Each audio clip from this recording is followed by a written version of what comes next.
அன்பிற்கினிய ஆன்மீக இறையன்பர்களே, நாம் எதிர்வரும் யாத்திரையில் தரிசிக்க இருக்கும் ஆலயங்களில் ஒன்றான திருக்கூடலூரில் வீற்றிருக்கும் ஸ்ரீ மலர்வள்ளி தாயார் சமேத வையங்காத்த பெருமாள் ஆலயத்தை பற்றி இக்காணொலியில் காண்போம். பூமாதேவியை இரண்யாட்சகன் எனும் அசுரன் பாதாளலோகத்தில் பதுக்கியதால் தேவர்கள் ஒன்று கூடி இறைவனை வணங்கிய ஊர் திருக்கூடலூர். பொலிவிழந்த காவேரியை பொலிவு பெற செய்த ஸ்தலம். தனது பக்தனை எதிர்ப்பவனை பிரம்மரிஷியே ஆனாலும் அவரை ஓட ஓட விரட்டி பக்தர்களுக்கு அருள்பாலித்தவர் இத்தலத்து பெருமாள். ஆலய ஸ்தல விருட்சம் பலாமரம். அந்த பலாமரத்தில் இன்றளவும் சங்கு வடிவம் காணப்படுகின்றது. பூமியை காக்க இறைவன் வராக அவதாரம் எடுத்து பூமியை மீட்க நுழைந்த தலம் சோழ நாட்டின் 8வது திவ்ய தேசமான இந்த திருக்கூடலூர்.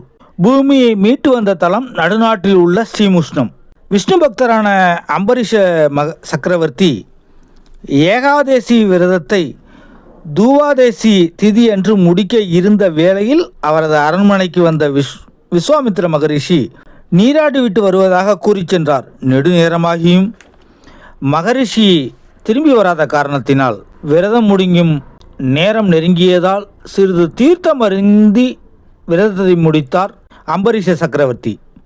இதனை அறிந்து கோபம் கொண்ட விஸ்வாமித்திரர் தன் தலைமுடியில் ஒன்றை பிடுங்கி பூதகணமாக்கி அதனை அம்பரீஷ சக்கரவர்த்தி மீது ஏவினார். தன் பக்தனுக்கு நேர்ந்த கதியை கண்ட எம்பெருமான் சக்கராயுதத்தை பிரயோகிக்க சக்கரத்தாழ்வார் பூதத்தை கொன்று விஸ்வாமித்திரரை விரட்டியது. இந்நிலையில் விஸ்வாமித்திரர் விஷ்ணுவிடம் சரணடைய விஷ்ணு அவரிடம் அம்பரீஷரிடம் சென்று சரணடையுமாறு கூறுகின்றார். இதனால் விஸ்வாமித்திரர் அம்பரீஷரிடம் சரணடைய அம்பரீஷர் வேண்டுகோளுக்கு இணங்க துர்வாசரை விட்டுவிட்டு சக்கரத்தாழ்வார் தன் இருப்பிடம் சென்றார்.